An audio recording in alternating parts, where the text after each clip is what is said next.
ಆದರೆ ನಮ್ಮ ಪ್ರಕೃತಿಗೆ ಆಯ್ಸಿರಲ್ಲ. ಈ ಪರಿಸರ ಅನ್ನೋದನ್ನ ನಾವು ಮನಸ್ಸಲ್ಲ ಹಾರ್ಟಲ್ಲಿ ಹಚ್ಕೊಂಡು ಬೆಳೆಸ್ತಾ ಇದ್ದೀವಿ. ಎಲ್ಲರೂ ಮಾಡ್ತಾರೆ ಮೇಡಮ್, ಗಿಡ ನೆಡ್ತಾರೆ, ಒಂದೋ ಎರಡೋ ಮೂರೋ ನೆಟ್ಬಿಟ್ಟು ಇಡೀ ವರ್ಷ ಅದನ್ನೇ ರಿಪೀಟ್ ಮಾಡ್ತಾ ಇರ್ತಾರೆ. ಆಶ್ರಮಕ್ಕೆ ಹೋಗ್ತಾರೆ, ಒಂದೇ ಫೋಟೋ ಒಂದು ವರ್ಷ ಎಲ್ಲ ಓಡ್ತಾ ಇರ್ತಾರೆ. ನಾವು ಯಾವುದು ಏನು ಮಾಡ್ತೀವಿ ಅಂದರೆ ಚಾಲೆಂಜ್ ತೊಗೊತೀವಿ. ನಮ್ಮ ಉಸಿರು ನಿಂತರೂ ಹೆಸರು ನಿಂತ್ಕೊಬೇಕು. ಸಮಾಜ ಹೆಂಗಿದೆ ಅಂದರೆ ₹100 ಬಂಡವಾಳ ಹಾಕಿ ₹1000 ಲಾಭ ನೋಡ್ತಾ ಇದ್ರೆ, ಗಿಡ ನೆಡ್ತೀವಿ, ಒಂದು ಗಿಡ ಅವರೇ ಬೇರೆ ಗಿಡ ನೆಡ್ಬೋದು, ಆದರೆ ಒಂದು ಪ್ರಾಣ ಅವ್ರಿಗೆ ಬೇರೆ ಪ್ರಾಣ ತಂದು ಕೊಡೋಕ್ಕಲ್ಲ. ಒಂದು 2 ಎಕರೆ ಜಮೀನಿತ್ತು, ಸೇಲ್ ಮಾಡ್ದೋ, ಸಮಾಜ ಸೇವೆ ಮಾಡ್ದೋ, ಅದು ಸಾಕಾಗಿಲ್ಲ. ನಮ್ಮ ನೋಡ್ತಿರ್ಬೋದು, ಒಂದು ಸೈಟ್ ಇತ್ತು, ಸೇಲ್ ಮಾಡ್ದೋ, ಅದನ್ನು ಕೂಡ ಸಮಾಜ ಸೇವೆ ತೊಡಗಿಸಿ. ಸರ್ ನಮಸ್ತೆ. ಸರ್ ನಿಮ್ಮ ತಂದೆಯವರು ಇವಾಗ ತಾನೇ ಹೇಳ್ತಾ ಇದ್ರು, ನಾವು ಪೂರ್ವಜರ ಕಾಲದಿಂದಲೂ ನಡ್ಸ್ಕೊ ಬಂದಿರುವಂಥ ಈ ಒಂದು ಟ್ರಸ್ಟ್ನ ನಮ್ಮ ಮಗ ಕೂಡ ಮುಂದುವರಿಸಬೇಕು ಅನ್ನೋದು ನನ್ನ ಆಸೆ ಅಂತ ಅವ್ರು ಹೇಳ್ತಾ ಇದ್ರು. ಆದರೆ ಈಗಿನ ಯುವ ಪೀಳಿಗೆಯಲ್ಲಿ ನಾನು ಡಾಕ್ಟರ್ ಆಗಬೇಕು, ಇಂಜಿನಿಯರ್ ಆಗಬೇಕು, ಅಥವಾ ನಾನೇ ಏನಾದರೂ ಒಂದು ತನ್ನ ಸ್ವಂತ ಸಾಧನೆಯನ್ನು ಮಾಡಬೇಕು ಅಂತ ಎಷ್ಟು ಜನ ಆಸೆ ಪಡ್ತಾರೆ ಸರ್. ಆದರೆ ನೀವು ತಂದೆಯವರು ತೋರಿಸಿರುವಂಥ ಒಳ್ಳೆ ಮಾರ್ಗದಲ್ಲೇ ನಡೆದು ಇದೇ ಸೇವೆಗಳನ್ನು ಮುಂದುವರಿಸಬೇಕು ಅಂತ ಅನ್ಕೋತಾ ಇದ್ದೀರಾ. ಇದರ ಬಗ್ಗೆ ನಿಮ್ಮ ಅಭಿಪ್ರಾಯ ಏನು ಸರ್? ಮೇಡಮ್, ಏನಂದರೆ ನನ್ನ ಚಿಕ್ಕ ವಯಸ್ಸಿಂದ ಕೂಡ ನಮ್ಮ ತಂದೆಯವರು, ನನ್ನ ಹೆಸರು ಕೂಡ ಭರತ್ ಅಂತ, ನನ್ನ ಹೆಸರು ಬಂದು ಭರತ್ BS ಅಂತ ಅಂದ್ಬಿಟ್ಟು, ನಮ್ಮ ತಂದೆಗೆ ಅವ್ರ ದೇಶ ಮೇಲೆ, ರಾಜ್ಯ ಮೇಲೆ ತುಂಬ ಅತಿಯಾದ ಪ್ರೀತಿಯಿಂದ ನನ್ನ ಹೆಸರು ಅದಕ್ಕೆ ಭರತ್ ಅಂತ ಇಕ್ಕಿತ್ತು. ಸೊ ಅವ್ರಿಗೆ ತುಂಬ ಇಷ್ಟ ಸಮಾಜ ಅಂದರೆ, ದೇಶ ಅಂದರೆ, ರಾಜ್ಯ ಅಂದರೆ ಬಹಳ ಪ್ರೀತಿ. ಅವರು ಈಗಿಂದ ಅಲ್ಲ, ನಾನು ಹುಟ್ಟಾಗಿಂದ ನಾನು ನೋಡ್ತಾನೆ ಇದ್ದೀನಿ. ಅವರು ತುಂಬ ಅಂದರೆ ತುಂಬ ಅತಿಯಾದ ಪ್ರೀತಿ. ಅವ್ರಿಗೆ ಸಮಾಜ ಸೇವೆ ಮಾಡಬೇಕು, ನಾನು ಎಲ್ಲರಿಗೂ ಒಳ್ಳೇದು ಮಾಡಬೇಕು, ನಾನೆಲ್ಲ ಪ್ರೇಮ ಜಾಸ್ತಿ, ಅವ್ರಿಗೆ ಪ್ರೀತಿ ಜಾಸ್ತಿ ಎಲ್ಲರ ಮೇಲೆ. ಅದರಿಂದ ಅಲ್ಲಿಂದ ಇಲ್ಲಿ ತನಕ ಅವ್ರು ಅದೇ ಥರನೇ ಕ್ಯಾರಿ ಮಾಡ್ಕೊಂಡು ಬಂದಿದ್ದಾರೆ. ನಾವು ಚಿಕ್ಕ ವಯಸ್ಸಿಂದ ಅವ್ರನ್ನ ನೋಡ್ತಾ ಬೆಳೆದಿದ್ದೀವಿ, ಆಡ್ತಾ ಬೆಳೆದಿದ್ದೀವಿ, ಅದನ್ನು ನೋಡ್ಕೊಂಡೇ ಬಂದಿದ್ದೀವಲ್ವ. ಸೊ ಅದರಿಂದ ನನಗೂ ಕೂಡ ಅದ್ರ ಮೇಲೆ ಆಸಕ್ತಿ ಜಾಸ್ತಿ, ಪ್ರೀತಿ ಜಾಸ್ತಿ. ನನಗೂ ಕೂಡ ಅದೇ ರೀತಿ ಮಾಡಬೇಕು ಅಂತ, ಅದರಿಂದ ನಾನು ನಮ್ಮ ತಂದೆಯವ್ರನ್ನ ಇನ್ಸ್ಪಿರೇಷನ್ ತಗೊಂಡು ಈ ಥರ ಮಾಡಲೇಬೇಕು ಅಂತ ಮಾಡ್ತಾಯಿದ್ದೀನಿ. ನನಗೆ ಆಶ್ರಮ ಅನ್ನೋದು ಎಲ್ಲಿಂದ ಬಂತು ಅಂತ ಅಂದರೆ, ನಮ್ಮ ತಂದೆಯವರು ತುಂಬ ಕಡೆ ಕರ್ಕೊಂಡೋಗಿ ತುಂಬ ಸೇವೆಗಳನ್ನ ಮಾಡ್ತಿರ್ತಾರಲ್ವ. ಸೊ ನಾನು ಅದೆಲ್ಲ ನೋಡೋದ್ಮೇಲೆ ನಾನು ಏನಾದರೂ ಸೇವೆ ಮಾಡಲೇಬೇಕು, ನಾನು ಏನಾದರೂ ಒಂದು ಮಾಡಲೇಬೇಕು ಅಂತೇಳಿ ತೀರ್ಮಾನ ತಗೊಂಡು ಅಲ್ಲಿಂದ ಸ್ಟಾರ್ಟ್ ಮಾಡಿದ್ದೀನಿ. ಈಗ ತಂದೆಯವ್ರ ಹತ್ರ ಮಾತಾಡಿ ಎಲ್ಲ ಮಾತುಕತೆ ಎಲ್ಲ ಆಗಿ ನಾನು ಆಶ್ರಮ ಸ್ಟಾರ್ಟ್ ಮಾಡ್ತೀನಿ ಅಂತ ಹೇಳಿದ್ಮೇಲೆ, ಸರಿನಪ್ಪ ಆಯಿತು, ಜೊತೆಲಿ ನಾನು ನಿಂತ್ಕೊತೀನಿ ಅಂತೇಳಿ ಈಗ ಸ್ಟಾರ್ಟ್ ಮಾಡಿಕೊಟ್ಟಿದ್ದಾರೆ. ಓಕೆ, ನಿಮ್ಮ ತಂದೆಯವರು ಸ್ಫೂರ್ತಿ ನೀಡಿದ್ರು ಇದಕ್ಕೆ ಅಂತ ಹೇಳಿದ್ದೀರಾ ಸರ್. ಆದರೆ ನೀವು ಈ ಒಂದು ಟ್ರಸ್ಟಲ್ಲಿ ಪರಿಸ್ಥಿತಿಗೆ ತಕ್ಕಂತೆ ಅಥವಾ ನೀವು ಮುಂದೆ ನಡೆಸಬೇಕಾದ್ರೆ ಯಾವುದಾದ್ರು ಹೊಸ ರೀತಿ ಬದಲಾವಣೆಯನ್ನು ನೀವು ತರಬೇಕು ಅಂತ ನಿಮ್ಮ ಮನಸ್ಸಲ್ಲಿ ಏನಾದರೂ ಇದೆಯಾ ಸರ್? ಮೇಡಮ್, ತುಂಬ ಇದ್ದಾವೆ. ಬಟ್ ಆದರೆ ಏನು ಅಂತಂದರೆ, ನಮ್ಮ ತಂದೆ ನಡೆದು ಬಂದಿರೋ ದಾರಿಲಿ ನಡೆಯೋದೇ ನನಗೆ ಒಳ್ಳೆಯದು ಅಂತೇಳಿ ನಾನು ನಡೀತಾ ಇದ್ದೀನಿ. ಈಗ ಮುಂದೆ ನನ್ನ ಇದರಲ್ಲಿ ನಾನು ಏನು ಮಾಡಬೇಕು ಅಂದ್ಕೊಂಡಿದ್ದೀನೋ ಅದು ಖಂಡಿತವಾಗ್ಲೂ ನೆರವೇರುತ್ತೆ. ಎಲ್ಲ ಥರನೂ ಮಾಡ್ತೀನಿ. ಜನಗಳಿಗೆ ಎಲ್ಲ ಥರ ಸೇವೆ ಕೂಡ ಸಲ್ಲಬೇಕು, ಎಲ್ಲರೂ ಚೆನ್ನಾಗಿರಬೇಕು, ಎಲ್ಲರೂ ಖುಷಿಯಾಗಿರಬೇಕು, ಇದು ನನ್ನ ಉದ್ದೇಶ. ನಿಜವಾಗ್ಲೂ ಸರ್, ಕುಟುಂಬದಲ್ಲಿ ನೀವು ಪ್ರತಿಯೊಬ್ಬರು ಕೂಡ ನಾನು ಸಮಾಜಕ್ಕೆ ಒಂದಲ್ಲ ಒಂದು ರೀತಿ ಸೇವೆ ಸಲ್ಲಿಸಬೇಕು ಅಂತ ಅಭಿಪ್ರಾಯವನ್ನು ಇಟ್ಕೊಂಡಿದ್ದೀರಾ. ನಿಮ್ಮ ಇಡೀ ಕುಟುಂಬಕ್ಕೆ, ನಿಮ್ಮ ಜೊತೆ ನಿಂತಿರೋರಿಗೆ ಅಥವಾ ಸಮಾಜದಿಂದ ಯಾರ್ಯಾರು ನಿಮಗೆ ಬೆಂಬಲ ನೀಡ್ತಾರೋ ಅವರಿಗೆಲ್ಲ ದೇವರು ಇನ್ನಷ್ಟು ಆಯಸ್ಸು, ಆರೋಗ್ಯ, ನೆಮ್ಮದಿಯನ್ನು ಕೊಟ್ಟು ಕಾಪಾಡಲಿ ಅಂತ ನಾವು ಕೇಳ್ಕೊತೀವಿ ಸರ್. ಧನ್ಯವಾದ. ಹಾಗಾದರೆ ಈಗ ನೀವು ಈ ಆಶ್ರಮವನ್ನು ಇಲ್ಲಿ ಶುರು ಮಾಡ್ತಿರೋದ್ರ ಜೊತೆಗೆ ನಿಮ್ಮ ಬೇರೆ ಬ್ರಾಂಚ್ಗಳು ಏನಿದೆ ಅಲ್ಲಿ ಕೂಡ ಶುರು ಮಾಡಬೇಕು ಅಂತ ಅಂದ್ಕೊಂಡಿದ್ದೀರಾ? ಇಲ್ಲಮ್ಮ, ಆಶ್ರಮ ಅನ್ನೋದು ನಾವು ನಿಮ್ಮ ಅನ್ಕೊಂಡು ಈಜಿ ಅಲ್ಲ. ಅದು ಗಿಡ ನೆಡ್ತೀವಿ, ಒಂದು ಗಿಡ ಅವರೇ ಬೇರೆ ಗಿಡ ನೆಡ್ಬೋದು, ಆದರೆ ಒಂದು ಪ್ರಾಣ ಅವ್ರಿಗೆ ಬೇರೆ ಪ್ರಾಣ ತಂದು ಕೊಡೋಕ್ಕಲ್ಲ. ಸರ್ಕಾರದಿಂದ ಯಾವುದೇ ರೀತಿ ಸೌಲಭ್ಯ ನನಗೆ ಇಲ್ಲಿ ತನಕ ಸಿಕ್ಕಿಲ್ಲ. ಅದಕ್ಕೆ ನಮ್ಮ ಅಪ್ಪ ಅಮ್ಮ ನನಗೆ ಅಂತ ಕೊಟ್ಟಿರೋ ಜಾಗದಲ್ಲಿ ಇವತ್ತು ನಾವು ಆಶ್ರಮ ಮಾಡ್ತಾ ಇದ್ದೀವಿ. ಒಂದು 30 ಜನ ಸೇರಿಸೋದು ಆಶ್ರಮ. ಒಂದು 2 ಬಂದು ಸರ್ಕಾರಿ ಶಾಲೆ ಮಕ್ಕಳು ಸಂಜೆ 5 ಗಂಟೆಗೆ ಫೋನ್ ಹಿಡ್ಕೊಂಡ್ರೆ 10 ಗಂಟೆಗೆ ಫೋನು ತಳ್ತಾನೆ ಇರ್ತಾರೆ. ಆ ಮಕ್ಕಳಿಗೊಂದು ಟ್ಯೂಷನ್ ಆಗಬೇಕು. ಮತ್ತು ನಮ್ಮ ಭಾಗದಲ್ಲಿ ಸಂಗೀತ, ಸಾಹಿತ್ಯ ಅಥವಾ ಹ್ಯಾಂಕರಿಂಗು, ಇವತ್ತು ನಿಮ್ಮನ್ನು ಕರೆಯೋದಕ್ಕೆ 4 ಅವರ್ ನಾವು ವೆಯ್ಟ್ ಮಾಡಬೇಕು. ಅದನ್ನೆಲ್ಲ ಒಂದು ಹೊಸ ಪೀಳಿಗೆಗೆ ಒಂದು ಕೊಡುಗೆ ಕೊಡಬೇಕು ಅಂತ ಪ್ರತಿಯೊಂದನ್ನು ಸೇರಿಸಿ ನಮ್ಮದೇ ಜಾಗದಲ್ಲಿ ಮಾಡ್ತಾ ಇದ್ದೀವಿ. ಅಂದರೆ ಈ ಆಶ್ರಮದ ಜೊತೆಗೆ ನೀವು ಹಲವಾರು ಸಾಂಸ್ಕೃತಿಕ ಕಾರ್ಯಕ್ರಮಗಳನ್ನು ಅಥವಾ ಸಮಾಜಕ್ಕೆ ಸಾಂಸ್ಕೃತಿಕ ಕೊಡುಗೆಗಳನ್ನು ನೀಡಬೇಕು, ಅದ್ರ ಮೇಲೆ ಆಸಕ್ತಿ ಇರೋರಿಗೆ ನೀವು ವೇದಿಕೆಗಳನ್ನು ಸೃಷ್ಟಿ ಮಾಡಬೇಕು ಅನ್ನೋದು ನಿಮ್ಮ ಮನಸ್ಸಲ್ಲಿದೆ.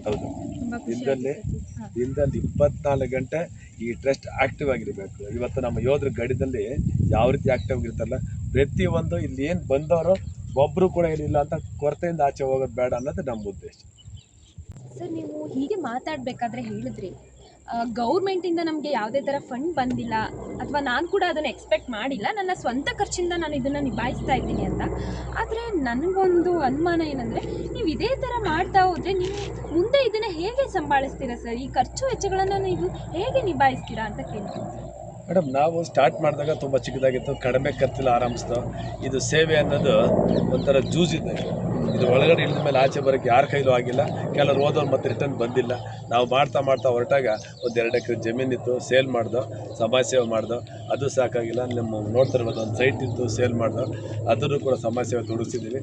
ಮುಂದೆ ಯಾವತ್ತಾನ ಒಂದು ದಿನ ನಾವು ಗಿಡ ಹಾಕಿದ್ದೀವಿ, ಹೂವು ಬಿಡುತ್ತೆ, ಕಾಯಿ ಕೊಡುತ್ತೆ ಅನ್ನೋ ನಿರೀಕ್ಷೆ ಇಟ್ಕೊಂಡು ಸೇವೆ ಮಾಡ್ತಾಯಿದ್ದೀವಿ. ಎರಡನೇ, ನಾವು ಸರ್ಕಾರದ ಮೇಲೆ ಯಾಕೆ ಜಾಸ್ತಿ ಒತ್ತಡ ಏರಲ್ಲ ಅಂದರೆ, ನಾವು ಸರ್ಕಾರದಲ್ಲಿ ಏನು ಕೇಳೋ ಅಂತ ಯೋಗ್ಯತೆ ನಾವು ಯಾರು ಉಳಿಸ್ಕೊಂಡಿರಲ್ಲ. ಯಾಕೆ ನಮ್ಮ ಓಟ್ ನಾವು ಮಾರಿಕೊಟ್ಟಿರ್ತೀವಿ, ಅವ್ರನ್ನೋಗಿ ಏನು ಕೇಳೋಕೆ ಹೋಗ್ತೀವಿ. ಫಸ್ಟ್ ನಾವು ಓಟ್ ಮಾರೋದು ನಿಲ್ಲಿಸಿದಾಗ ನಾವು ಸರ್ಕಾರದ ಜೊತೆ ಏನು ಬೇಕಾದ್ರೂ ಕೇಳಿ ಪಡ್ಕೊಬೋದು. ಅವ್ರು ಹೇಳ್ತಾರೆ, ಮೊನ್ನೆ ಒಬ್ಬ ವ್ಯಕ್ತಿ ಹೇಳ್ತಾ ಇದ್ದ, ಅಣ್ಣ 5,000 ಬಿಸಾಕಿದ್ದು ಹೋಗೋಣ, ನಾನು ಓಟೇನು ಸುಮ್ಮನೆ ಹಾಕಿಲ್ಲ ಅಂತವ್ರೆ. ನಾವು ಫಸ್ಟ್ ಓಟನ್ನು ಮಾರೋದು ನಿಲ್ಲಿಸ್ಕೊಂಡಾಗ ನಾವು ಯಾವ ಕೇಂದ್ರ ಇರ್ಬೋದು, ರಾಜ್ಯ ಸರ್ಕಾರ ಇರ್ಬೋದು, ನಾವು ಏನು ಬೇಕಾದ್ರೂ ಕೇಳಿ ಪಡ್ಕೊಳ್ಳೋ ಅಂಥದಕ್ಕೆ ಆಸಕ್ತಿ ನಾವು ಅರ್ಹರಾಗಿರ್ತೀವಿ. Wow, you are really great sir. ನನಗೆ ತುಂಬ ಖುಷಿ ಆಯಿತು. ಯಾಕಂದರೆ ಈ ಆಧುನಿಕ ಜಗತ್ತಲ್ಲಿ ತಮ್ಮ ಕುಟುಂಬ ಚೆನ್ನಾಗಿರಬೇಕು ಅಥವಾ ತಾವು ಚೆನ್ನಾಗಿರಬೇಕು, ನಮ್ಮ ಹತ್ರ ದುಡ್ಡು ಇರಬೇಕು, ನಾವು ಮುಂದೆ ಜೀವನ ನಡೆಸೋಕ್ಕೆ ಬೇಕಾಗಿರುವಂಥ ಸಕಲ ಸೌಲಭ್ಯಗಳು ನಮ್ಮಲ್ಲಿ ಇರಬೇಕು ಅಂತ ಯೋಚನೆ ಮಾಡುವಂಥ ಎಷ್ಟೋ ಜನಗಳಿದ್ದಾರೆ ಸರ್. ಎಷ್ಟೋ ಜನ ಸ್ವಾರ್ಥ ರೀತಿಯಲ್ಲೇ ಯೋಚನೆ ಮಾಡ್ತಾರೆ. ಅಂಥದ್ರಲ್ಲಿ ನೀವು ತನ್ನ ಸ್ವಂತ ಖರ್ಚಿನಿಂದ ಅಥವಾ ತನ್ನ ಜಾಗವನ್ನು, ತನ್ನ ಜಮೀನನ್ನು, ಸೈಟನ್ನು ಮಾರಿ ಇದನ್ನು ಮಾಡಬೇಕು ಅಂತ ಇದ್ದೀರಲ್ಲ, ನಿಜವಾಗ್ಲೂ ತುಂಬ ಖುಷಿ ಆಯಿತು sir. You are really great. And one more thing sir, ಇನ್ನೊಂದನ್ನು ಕೇಳಕ್ಕೆ ನಿಮ್ಮ ಹತ್ರ ಇಷ್ಟಪಡ್ತೀನಿ. ಮುಂದೆ ಯಾರಾದರೂ ದಾನಿಗಳು ಈ ಒಂದು ಟ್ರಸ್ಟ್ಗೆ ತಮ್ಮ ಒಂದು ಸ್ವಂತ ಇಚ್ಛೆಯಿಂದ, ಸ್ವಇಚ್ಛೆಯಿಂದ ಸಹಾಯ ಮಾಡೋಕ್ಕೆ ಬಂದಾಗ ನೀವು ಅದನ್ನು ಆಕ್ಸೆಪ್ಟ್ ಮಾಡ್ತೀರಾ ಸರ್? ನನಗೆ, ನಾನು ದಾನಿಗಳು ನಂಬ್ಕೊಂಡಾಗಲಿ ಅಥವಾ ಈ ಪ್ರಪಂಚ ನಾನು ನಂಬ್ಕೊಂಡು ಏನೋ ಒಂದು ಮಾಡಬೇಕಂತ ಹೊಟ್ಟನಲ್ಲ, ನಾನು ಸ್ವಂತ ಖರ್ಚಿಂದ ನನ್ನದೇ ಆದ ಶ್ರಮದಿಂದ ಹೋಗಿದ್ದೀನಿ. ಯಾರಾದರೂ ಬರೋವಂಥ ದಾನಿಗಳು ಅವ್ರಿಗೆ ಯೋಗ್ಯವಾಗಿದ್ದರೆ, ಅವ್ರು ಬರೋವಂಥ ಸಂಪಾದನೆ ನನಗೆ ಗೊತ್ತಿರಬೇಕು. ಯಾವುದೋ ಬ್ಲ್ಯಾಕ್ ಮನಿ ತಂದು ಕೊಟ್ಟರೆ ನಾನು ಇಸ್ಕೊಳೋಕ್ಕಲ್ಲ. ನೇರವಾಗಿ ಬಂದು ನಮ್ಮನ್ನು ಸಂಪರ್ಕಿಸಿದ್ರೆ ಅವ್ರು ಏನು ಕೊಟ್ಟರು ನಾವು ಸ್ವೀಕರಿಸ್ತೀವಿ. ಆದರೆ ಅದು ನ್ಯಾಯ ಧರ್ಮವಾಗಿರಬೇಕು. ಅಕ್ರಮ ಅಂತ ನಾವು ಈಸ್ಕೊಂಡಿಲ್ಲ, ಇವತ್ತು ಈಸ್ಕೊಳೋದಿಲ್ಲ ಸರ್. ಆದರೆ ಅವರು ಕೊಡೋ ಅಂಥ ದುಡ್ಡು ಅದು ಅಕ್ರಮವಾಗಿರುತ್ತೆ ಅಂತ ನೀವು ಹೇಗೆ ಅದನ್ನು ಅನಲೈಸ್ ಮಾಡ್ತೀರಾ ಸರ್? ಕೆಲವು ದೂರವಾಣಿ ಮೂಲಕ ಕರೆ ಮಾಡ್ತಾವ್ರೆ, ಸರ್ ನಮಗಿಷ್ಟು ನಿಮಗಿಷ್ಟು ಅಂತ. ನಾವು ಆ ಥರ ದುಡ್ಡನ್ನು ಇಲ್ಲಿವರೆಗೆ ಈಸ್ಕೊಂಡಿಲ್ಲ, ಈಸ್ಕೊಳಕ್ಕೆ ಹೋಗಲ್ಲ. ಯಾಕಂದ್ರೆ ನಮ್ಮದು ಆ ಥರ ದುಡ್ಡು ಇಸ್ಕೊಂಡು ವಯಸ್ಸಾದರೂ ಸಾಕಿದ್ರೆ ಅವ್ರು ಸತ್ತು ಹೋಗ್ತಾರೆ. ಇಲ್ಲ, ಈ ಗಿಡಗಳಿಗೆ ನೀರು ಹಾಕಿದ್ರೆ ಗಿಡ ಸತ್ತು ಹೋಗ್ತವೆ. ಏನೇ ತೊಗೊತೀವಿ ಅಂದ್ರೆ ನಾವು ಈಸ್ಕೊಳ್ಳೋಕ್ಕೆ ಯೋಗ್ಯತೆ ಇರಬೇಕು, ಕೊಡೋಕ್ಕೆ ಅವ್ರಿಗೆ ಯೋಗ್ಯವಾಗಿರಬೇಕು ಸರ್. ಅಂದರೆ ಇದರಲ್ಲಿ ನಿಮ್ಮ ಸ್ವಾಭಿಮಾನವನ್ನು ಎತ್ತಿ ಹಿಡಿತಾ ಇದ್ದೀರೋ ಅಥವಾ ಸಮಾಜದಲ್ಲಿ ಈ ರೀತಿ ಅಕ್ರಮ ಕೆಲಸಗಳು ಆಗೋದು ನಿಲ್ಲಿಸಬೇಕು ಅಂತ ಮಾತಾಡ್ತಾ ಇದ್ದೀರೋ ಗೊತ್ತಿಲ್ಲ. ಆದರೆ ನಿಮ್ಮ ಎರಡೂ ಉದ್ದೇಶಗಳು ಕೂಡ ತುಂಬ ಸ್ವಚ್ಛಂದವಾಗಿದ್ದಾವೆ, ಶುದ್ಧ ಮನಸ್ಸಿಂದ ನೀವು ಹೇಳ್ತಾ ಇದ್ದೀರಾ. ಇದೇ ರೀತಿ ಮುಂದಿನ ಯುವ ಪೀಳಿಗೆಗಳು ಇಂಥ ಕೆಲಸಗಳನ್ನು ಮಾಡೋದಾದರೆ ಅಥವಾ ಇಂಥ ಸಮಾಜಕ್ಕೆ ಸೇವೆಗಳನ್ನು ಸಲ್ಲಿಸೋದಾದರೆ, ಕೊನೆಯದಾಗಿ ಅವ್ರಿಗೆ ಯಾವ ರೀತಿ ನಿಮ್ಮ ಸ್ಫೂರ್ತಿದಾಯಕ ಮಾತುಗಳನ್ನು ಹೇಳ್ತೀರಾ ಸರ್? ಇದ್ರ ಸ್ಫೂರ್ತಿ ಇಲ್ಲಮ್ಮ, ಇದು ನಾನು ಅನ್ನೋ ನಿಂತ್ಕೊಬೇಕಷ್ಟೇ. ನಾವಲ್ಲ, ನಾನು ಅಂತ ಸೇವೆ ಮಾಡೋಕೆ ಹೋದ್ರೆ ನಿಮ್ಮಂಥವ್ರು ಪ್ರತಿಯೊಬ್ಬರು ನಮ್ಮ ಜೊತೆ ಬರ್ತಾರೆ. ಏನೋ ಒಂದು ಆಸೆ ಇಕ್ಕೋ ಮಾಡೋಕೆ ಹೋಗೋದು, ಏನೋ ಒಂದು ಮಾಡೋಕೆ ಹೋಗೋದು, ಅದು ಮಾಡೋಕೆ ಹೋಗ್ಬಾರ್ದು. ನಾವು ಹುಟ್ಟಿರೋದೇ ಕಡಿಮೆ ಟೈಮ್. ಈ ಸ್ವತಂತ್ರ ಬಂದಾಗಿರ್ಬೋದು, ಎಷ್ಟೋ ಜನ ನೇಣಿಗೆ ಹಾಕಿದ್ವಿ, ಪ್ರತಿಯೊಂದು ಕಷ್ಟಗಳು ನೋಡಿದ್ದೀವಿ. ಅವ್ರು ಯಾರು ಸ್ವಾರ್ಥಕ್ಕೆ ಬದುಕಲಿಲ್ಲ. ನಾನು ಕೂಡ ಹಂಗೆ ನಾನು ಇರೋವರೆಗೂ ನಾನು ಸೇವೆ ಮಾಡ್ತೀನಿ, ನಿರಂತರ ಮಾಡ್ತಾಯಿರ್ತೀವಿ. ಮುಂದಿನ ದಿನಗಳಲ್ಲಿ ಯಾರು ನಮ್ಮ ಕೈ ಜೋಡಿಸ್ತಾರೋ ಅಥವಾ ಯಾರು ಕೊಡ್ತಾರೋ ನಾವು ಸೇವೆ ಮಾಡಿಲ್ಲ. ಇವತ್ತು ನಿಮ್ಗೆ ಅಲ್ಲಿ ನೋಡ್ತಾ ಇರ್ಬೋದು, 2,000 ಅಡಿನಲ್ಲಿ ಒಂದು ಆಶ್ರಮ ತೆಗಿತಾ ಇದ್ದೀವಿ. ಅದಕ್ಕೆ ಯಾರು ದಾನಿಗಳು ಬಂದು ಸಹಕಾರ ಕೊಟ್ಟರೆ ನನಗೆ ಸರಿ ಅನಿಸಿದ್ರೆ ಈಸ್ಕೊಂಡು ಮಾಡ್ತೀವಿ. ಪ್ರತಿಯೊಂದು ನಿಮ್ಗೆ ಅವಾಗಿಂದ ಹೇಳ್ತಾ ಇದ್ದೀನಮ್ಮ, ದೊಡ್ಡ ಕನಸಿದೆ. ಇದು ಯಾರೂ ಮಾಡೋಕ್ಕಾಗಲ್ಲ ಅಂತಲ್ಲ. ನಾನು ನೋಡಿದಾಗ ಇಲ್ಲಿವ್ರಿಗೆ ಯಾರೂ ಮಾಡಿಲ್ಲ. 1 ದಿನ 2 ದಿನ 3 ದಿನ ಸೇವೆ ಮಾಡಿ ಏನೋ ಮಾಡ್ತಿದ್ರೆ ನಾವು ಕಂಟಿನ್ಯೂಸ್ ಆಗಿ ಹೋಗ್ತಾ ಇದ್ದೀವಿ.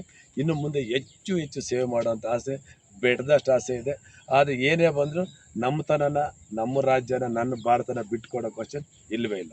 ಹೇಳಿದ್ರಿ ನೀವು, ನನಗೆ ಏನೇ ಆದರೂ ನಾನು ಇದನ್ನು ಕೈ ಬಿಡಲ್ಲ, ಮುನ್ನಡೆಸ್ತೀನಿ ಅಂತ. ಇಷ್ಟು ಛಲ ತುಂಬಿರುವಂಥ ನಿಮಗೆ ಇಂಥ ಹಲವಾರು ರೀತಿ ಸೇವೆಗಳನ್ನು ಸಲ್ಲಿಸೋದಕ್ಕೆ ಆ ಭಗವಂತ ಶಕ್ತಿ ಕೊಡಲಿ ಅಂತ ನಾವು ಈ ವಿಡಿಯೋ ಮುಖಾಂತರ ಕೇಳ್ಕೊತೀವಿ ಸರ್. ಧನ್ಯವಾದಗಳು ಸರ್.